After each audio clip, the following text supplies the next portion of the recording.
I'm Whitley Stewart with Whitley Stewart Estates, and welcome back to the Real Estate Rundown podcast. Today, I have Michelle Tula, the founder of Impact Lending Group, a top producing mortgage officer for the past decade. Hi, Michelle. Hello. How are I'm you? great. Thanks for having me. Yes, you are welcome. Thank you for joining me. I'm really ready to get into the things finance. I feel Let's like do a it. lot of people do not understand the finance behind purchasing a home. So, just give me a quick overview of who you are, how your career started, and what you're doing now. I was basically born into the industry. My mom did this forever. She retired. She was an EVP of a company, retired last year. So, yay, her. She was telling me forever from the time I went to college, this is what I needed to do. But, we don't always listen to mom right away. I, in my early 30s, was divorced, single mom. And for whatever reason, that's when I decided now's the time. I'm going to Yeah. do it. So I was really born into it. Nice. Had been around it forever, but early 30s is when I took the plunge, got licensed, and decided now's a great time to go straight commission. Okay. Yeah, I know. build, I know, which build is a kind of new. scary, right? Not It's having very that, scary. you know, that safety net, but it's still exciting because you eat what you kill. You're like, okay, if Yeah. The it's up to sky's the me. Yeah, the limit. sky's the limit, Yeah. So at what point in your career, because I know that you were a top producer at your previous company, did you say, hey, I want to step out and I want to start my own lending group? So I actually started my group, my team, where I was at before with the Mhm. retail lender I was with. When I decided to make a move, which was hard, I mean, I for years would kind of like tiptoe into it and then Mhm. backtrack, not ready, I don't know. Yeah. But just looking to do something where I'm at now, I can truly run my own business. So the team I've had for a while, it's grown over the last decade, and almost everybody but one person followed me to where I came to. So it's the same team, the same Nice. people, the same Continuity. support That's great. staff. Yep, we just went somewhere where I could truly run things like my own business, and that gives me more leverage to just be more competitive with interest rates. And I do have more products now. Um, just really, if I want to raise money for charities, do different things, there's not as many layers. Let's put it Yeah, that way. you have the red tape. So, what was the biggest risk in making that move, though? I mean, you don't know what you don't know. Yeah. And what we're doing every day, it's serious. It's people's livelihood. I Mhm. mean, my realtor partners are straight commission. Deals fall apart, they don't get paid, no matter how much time they've put into it. And you can't lose sight of the fact that you're helping people buy a home. Like, this Mhm. is so important. It's perspective. It's the biggest financial decision purchase that they're going to make. So it's so you don't know what you don't know. And I was comfortable. I knew my underwriters, I knew my products, I knew our systems, I knew all of that. And what we are dealing with every day is such an important transaction. It's such an important moment for people. Mhm. They're buying a home, it's a big purchase, right? So what if I go somewhere and the system doesn't work the way I need it to? What if the rates aren't what I think they're going to be? What if they don't have the products that my realtor partners or my clients need? You do the best you can with due diligence, but you don't know until you actually get there and start doing the thing. Okay. What do you think? I know that you've been a top producer for a long time. What separates the top producers from everyone else in the industry? I think it's all about communication and consistency. Again, you don't know what you don't know. Yeah. Same thing, right? Your buyers, they don't do this every day. Communicating with realtors, letting them know what the situation is so they don't go under contract on the wrong home, making sure that you're keeping everybody up to date, the buyers, both sides of the transactions, everybody, the Mhm. real estate attorney. If you are over communicating and you're consistent, you're picking up your phone. I tell the story all the time about when I had my third child and I issued a pre-approval letter within an hour of delivering her. Yeah. They were like prying my laptop from my hands. But you have to show up. When you're Yeah. showing a house and when somebody wants to put an offer in, if you're not there for them to write that offer letter or whatever you need to do, somebody else might scoop up that house, right? Yeah.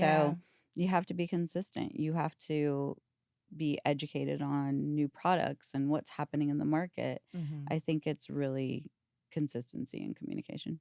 Okay, so what does your process look like? So I know you have great communication, but what does your process look like when you are completing a deal?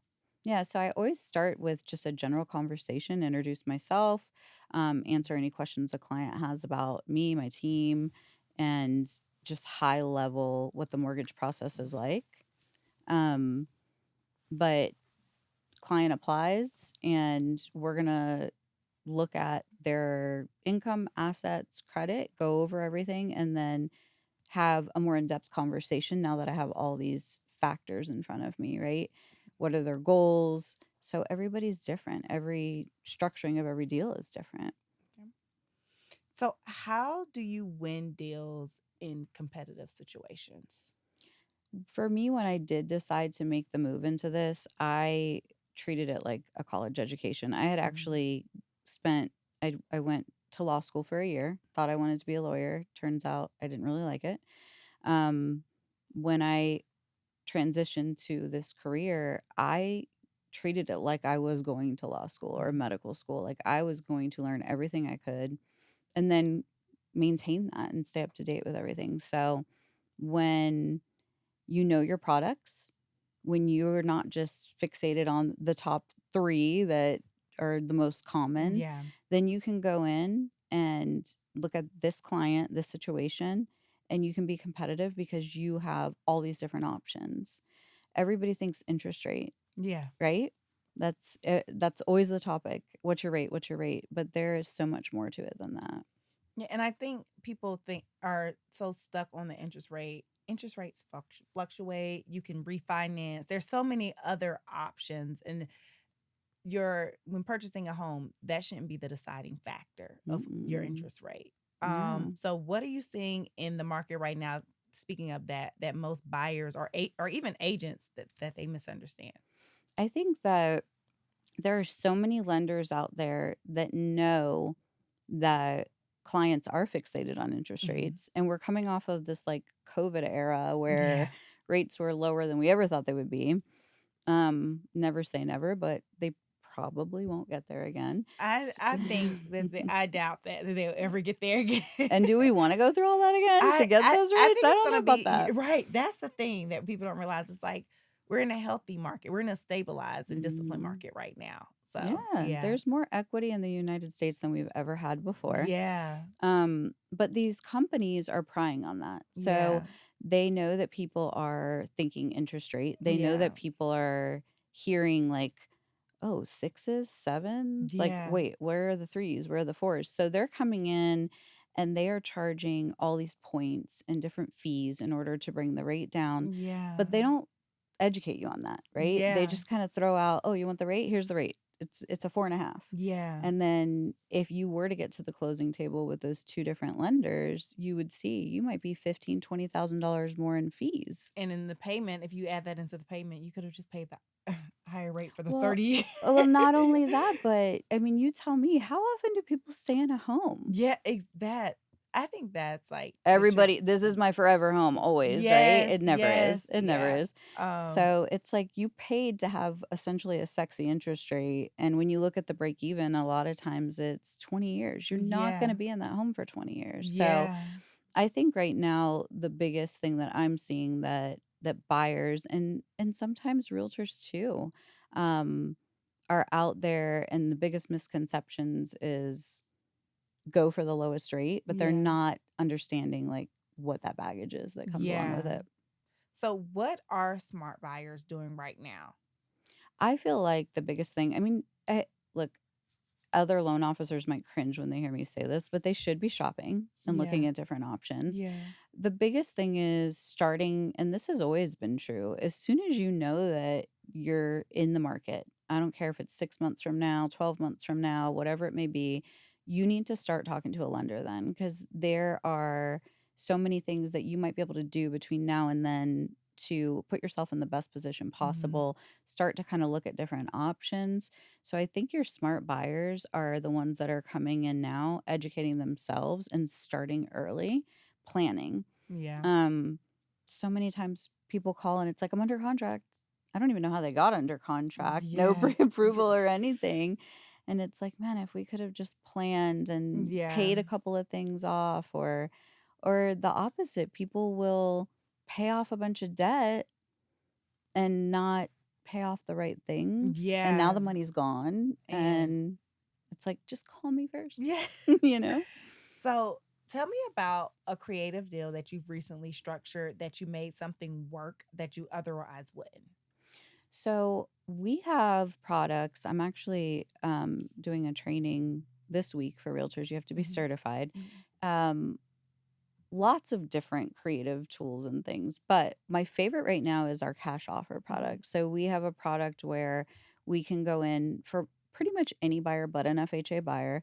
And we can either be a backup contingency. So Mhm. let's say like veterans. I love our veterans. Yeah. And they are honestly typically high credit, very meticulous, Yeah. well qualified, but you have that VA addendum that buyers are like, or sellers rather, are Yeah. like, ooh, I don't know if I want to sign this, and Yeah. no money down. Somebody else is willing to put this much money down. Um, they unfortunately a lot of times won't get their offer accepted. So Mhm. we can come in and either be a backup that we say, hey, if they don't close by this date, we will pay cash for the house and they buy it Yeah. from us. Oh, that's awesome. Or we can go in and close quickly, like Okay. 15 days, 14 days, 13 days, Nice. whatever it is. Let's just pay cash and then we deal with it on the back end. So that has been something that's helped us a lot with this new program. When you have contingencies about to expire, we step in and we've been able to sell or, save deals in that Mhm. sense. Or when you have buyers that don't have as much money to put down and they're Yeah. really looking for a specific house. Some of these people leaving those really low interest rates, they have to find the unicorn, right? Like, Yeah. I'm not going to leave my 2.99 or my 2.5% unless I find the house. Everybody else is looking for that house too. Yeah. So they're not getting offers accepted. Those there are still, you can, I'm sure, speak to this, still multiple offers out there Yes. and bidding wars, Yes. right? So again, stepping in with cash offers. So that's a lot of what we're using right now. Okay. Different bridge products. And then a lot of stuff with investors with the new tax laws, Yeah. having like your DSCR where we don't look at income to qualify, Yeah. helping people get in, buy up rental properties Mhm. because of, I mean, there are people right now that never thought they wanted to really invest in real estate, which is Yeah. kind of crazy, Yeah. right? It's like the most secure, stable thing you Yes. can do. But now with the new tax laws, they're like, this makes financial sense. Let's do it. Yeah. So a bunch of products for that, helping people get in. Okay. So, where do most of the deals fall apart, right? Like, I know for us as agents, like, I'm always telling my clients, okay, hey, like, don't go purchase a car, don't take on any new heavy debt, like, do something crazy. Where do you see that most deals fall apart on your side? So you may not believe this, but I've literally never had a loan denied for anything that is not like, I've had people that were furloughed Yeah, and they couldn't close, things like that, but nothing out of my control. Or I think that's again, awesome. communication, right? So Yes. you're saying it, I'm saying it, and then we're y- talking to each other like, I don't know, So, I saw as them at long as the Best Buy. Right? circumstances remain the same, you've never, that's awesome though. It That, is. and that It speaks is. volumes to the communication that you have with your clients and that you make sure that they are totally informed of how things can impact. Yeah. It can really go sideways fast. Now, Yeah. what I will tell you is I get calls often to save deals, Yeah. especially with different creative products and things Mhm. like that that we have. Um, where I typically see them going sideways is they'll come to me and they did not have proper communication Mhm. or understanding. Like, I have one right now that is with a builder that I work with Mhm. frequently, and the lender just didn't thoroughly explain what was going to be required for down payment and closing Mm. costs, and they don't have the money Yeah. and they don't have anywhere to find it. So I have 9 in-house down payment assistance programs. We're saving the deal by going that route. But if that person didn't qualify for down payment assistance and didn't have the money, now we're 10 days before closing.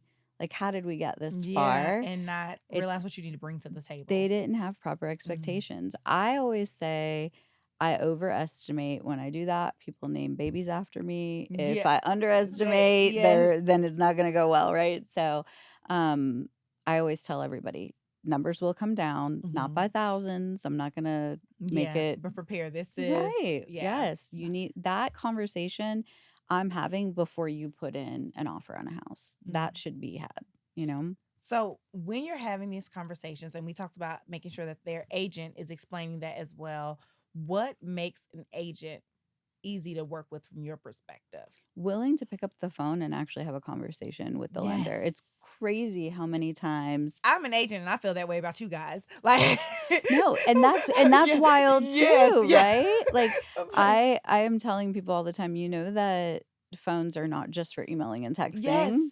y- Um You but have to pick up the phone and call so that we can work this out, right? right, Like I understand do everyone's it busy. together. Yeah, let's work. Like, and Mhm. I'm also, I feel like I'm not an agent that's going to call you all the time. But if I send an email the day before and it's something that we need to know that it's time sensitive and you haven't responded, I'm going to call you and I expect for you to, pick up the phone. But having those conversations from the beginning, Mhm. my business is built on my partnerships with realtors. They're Yeah. sending us referrals because they know that we're going to properly communicate and get them to the Yeah. closing table. So from the time you have that first conversation, if you feel like a client is not really understanding a certain piece Mhm. of it, you need to know that so that Yeah. we can work together to make sure they understand. If they're like really maxing out their budget, because sometimes it's like, what's the most I can afford? Like, what are you comfortable paying? No, no, no. What's the most I can afford? It's like, If yeah. they go find a house with a $500 a month HOA that we weren't thinking about, that deal's not closing. Yeah. So making sure that we are having conversations with our partners and that they understand everything and really treating it as a partnership. When my clients fall behind, we give them due dates for everything. You hit Yeah. 48 hours, you're getting a second notice and Yes. you're getting tagged on that email. Yeah. And a lot of times it's like, help me, let's help each other and make sure that they're doing what they need to do Yeah. because they don't understand that everything doesn't just we don't just push a button the day before and it falls into place, right? Yes. There's a lot that goes on behind the scenes. A lot. I think that oftentimes, like, one thing I hear from the clients is like they don't understand, especially from the agent side, like the commission, right? And it's like, because I think it's hard to explain that without telling them, I don't want to bother you with every little detail because then that will make you a little bit nervous or apprehensive, right? To purchase. Or if I Seriously. called you for every fire that I'm putting out behind the scenes for your home to close, you'll think, okay, this is something's They wrong would be with this home. so They would be so overwhelmed. overwhelmed. But at the end, when it's a smooth transaction, They don't know what you they did. don't know what you They did. And it's don't like, know. and it's like, oh, and they look at the closing statement, and they see the line out, and it's like, oh, all they did was open the door for me. And it's like, okay, I don't want to over No. communicate, but I'm really working for you. And I think a mark of a good agent and even lender is sometimes when your clients don't know all that you did for Oh to no, get they the don't need to know yeah, they don't need to everything. know. And that's when the lender and the agent have Right. great We work it communication. behind the Yeah. scenes. It's such an invasive, emotional, Yes. it's like people are anxious, they're stressed out, they're excited. It's a Yeah. lot. It really is a Yeah. lot. So, what is your vision for Impact Lending Group? You I mean, oh, I I always say that I want to keep growing and pouring into other, typically women. Not saying I would never pour into a male, but that's kind of, I have 4 daughters and that's been Oh, my thing, is pouring into women all these years. So I always say I want to continue to pour into the lives of women and grow people that want to come in and learn the industry, or a lot of times it's people that are stagnant where they're at. yeah. Um, and people kind of have these ceilings that they've Mhm. either placed for themselves or their employer has. So teaching them that they can break through those ceilings. But at the same time, I want to grow to the point where I'm pouring into as many lives as possible, but it's Mhm. not. impacting the customer service and the experience that people get, but also like my children's lives. Yeah. So I don't know where that's at. I Yeah. don't know. I've learned to leverage. I've learned to put the right people in the right roles so that Mhm. we're always um, highlighting their strengths, Yeah. and that allows us to grow and widen and not impact the experience as a whole. Mhm. So I don't know how big that'll get. I don't know where it will be, but at some point, I think it's a matter of where do we stop growing? I Yeah. don't know. Yeah. So if someone were to buy with Impact Lending Group in the next 6 to 12 months, what should they be doing now to prepare? Calling me. Yeah. And letting you, Seriously. yes, calling you and walking through the steps and figuring Having everything a out. conversation. Yeah. Everybody's like, I don't want to pull my credit. I mean, we do soft credit pulls. I Yeah. don't pull your credit like a hard credit pull until I absolutely have to. Yeah. But even if you call me and you apply, we go through everything and it's like, look, this is one option that's the best Yeah. option. You're in great shape. At least you know, Yeah. you know? Yeah. So we spoke about, you said you never had a deal that was canceled because of some type of, you couldn't they can control, right? Hmm. Something, some controllable. What is the biggest financial mistake that you do see your buyers do that come in? Oh, a lot of times it is paying off debt that they shouldn't have paid off. Yeah. You know, people don't understand that sometimes let's say a vehicle, it's your largest payment. I get Mhm. it. It's going to help with cash flow, but sometimes your credit does lower when you pay off these Yeah. loans, or they'll pay things off and close them.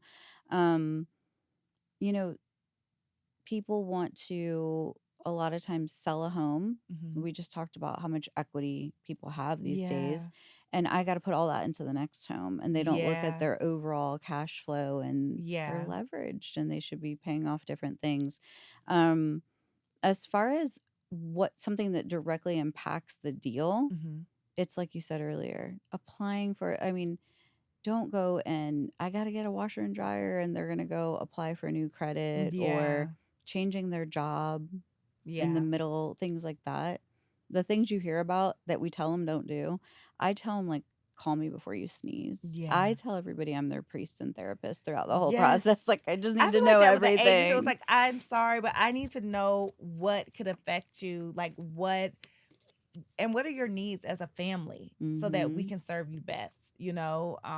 Just because it's a beautiful home doesn't mean that it's the right fit for your specific situation. So A lot of times, moving money around, and it's yeah. not necessarily a deal killer, but it just makes things more difficult Yeah. for documentation. And it's like, I want to keep things as smooth as possible for everybody involved, you Yes. know? Yeah. So, not, Yeah. we don't have to move money around. I helped a good friend of mine's parents purchase a home recently, and every time I would get a bank statement, Yeah. I would end up having to ask for another one because she was just moving money Move like it. she had Yes. nothing better to do. She was Yeah. bored. Transferring She would here. just go take cash from here and put it And there, it's and like, I don't think you they got to real, connect the we dots. have to see the dots. We have to see the inflow and the outflow. What's your monthly cash burn when you're doing this so that we can truly come up with like what can you qualify for? Right. Yeah. So yeah, I definitely agree with that. Things need to be streamlined with Mm-hmm. financing. So Yep. no, but well, it was so great talking to you today. It was Thank so you. great learning about all the different products you have. I think that is really key that you are able to now do these creative situations. Tools. Yeah, We these got the tools. Yes, you tools. have the tools for Yeah. every situation. So if someone needs or is apprehensive about trying to purchase a home, they definitely should reach out to you. And if you want to just, where can people find you at? So impactlendinggroup.net Mhm. is my website. Mhm. Phone number is 803-348-5505. You can call, you can text. That's the best way to find me. Awesome. Well, thank you so much, Michelle. It was a Thank you for pleasure. having me. It was great being here.